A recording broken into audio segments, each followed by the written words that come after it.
In a typical city or town, on a typical residential street, we find a typical home occupied by a typical American family. Like millions of his fellow Americans, John Q. Public earns enough money to keep up the payments on a new car.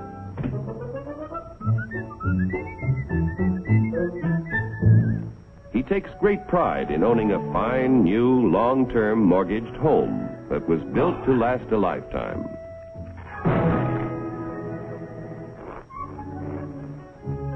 Mrs. John Q. Public no longer finds housework fatiguing drudgery, thanks to a host of labor-saving devices, including her husband.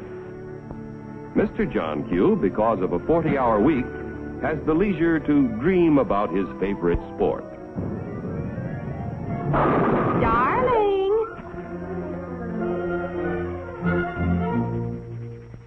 Oftentimes, in a secluded corner of his private den, John Q. reflects on some of the better things he has done with his life.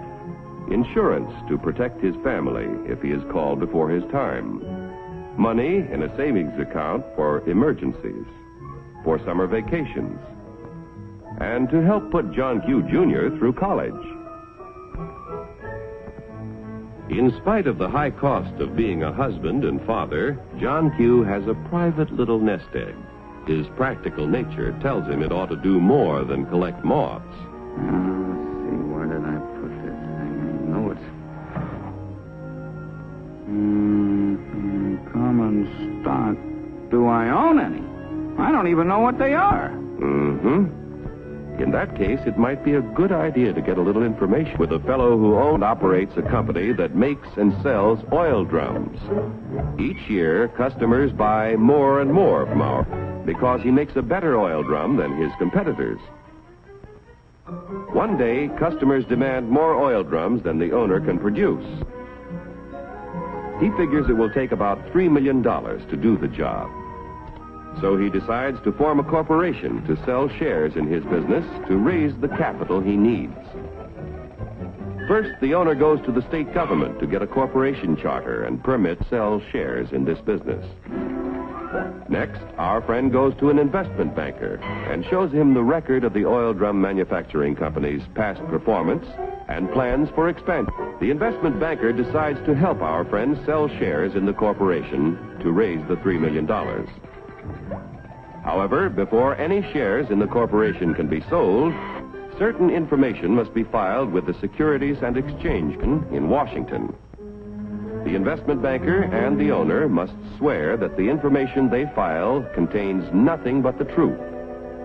Registration with the SEC does not imply that the government approves the stock issue as a good investment, but only assures the public the material statements about the stock issue are false. Punishment will be according to the law. After SEC registration is effective, the investment banker pays the owner $3 million in exchange for a certain number of shares in the Oil Drum Manufacturing Corporation. The investment banker sells shares of the common stock to people at a price of $3 million investment and shows a profit for his services in selling the stock. Money received from the sale of shares in the business builds a new and better plant, which produces more and better oil drums. The people who bought common stock own proportionate shares in the corporation, tools, equipment, and all of its assets. Common stockholders elect the directors of the corporation. Directors represent the stock and are responsible for the way the business is run. Directors determine the amount of dividends, if any, to be paid out of earnings to the stockholders. Naturally, when stockholders invest in a business, they hope to receive dividends to help pay for necessities of life. Within a few short years, an increasing demand for the company's product poses a friend. How can he fill all the orders? He will have to build more plants and buy more tools to increase production of oil drums. It will take about $20 million to do the job. One way to get this additional capital is to sell more stock to many more people. So the Oil Drum Manufacturing Corporation votes to send its president to the New York Stock Exchange to see if their common stock can qualify for listing. The corporation wants to list its securities on the exchange so that the additional stock they need to sell will be more attractive to investors all over the nation. Securities listed on the New York Stock Exchange can be sold for cash any time in this national marketplace. Each year inquire about listing their securities, but only those which can pass a thorough examination as to their financial health are accepted.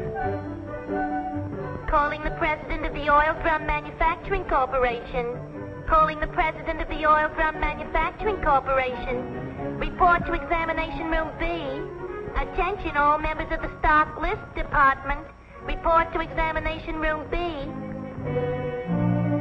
The Stock List Department examines the qualifications of corporations to be listed on the New York Stock Exchange. The corporation must have substantial assets in plants, tools, equipment, and cash. There must be a broad distribution of its shares among a large number of stockholders.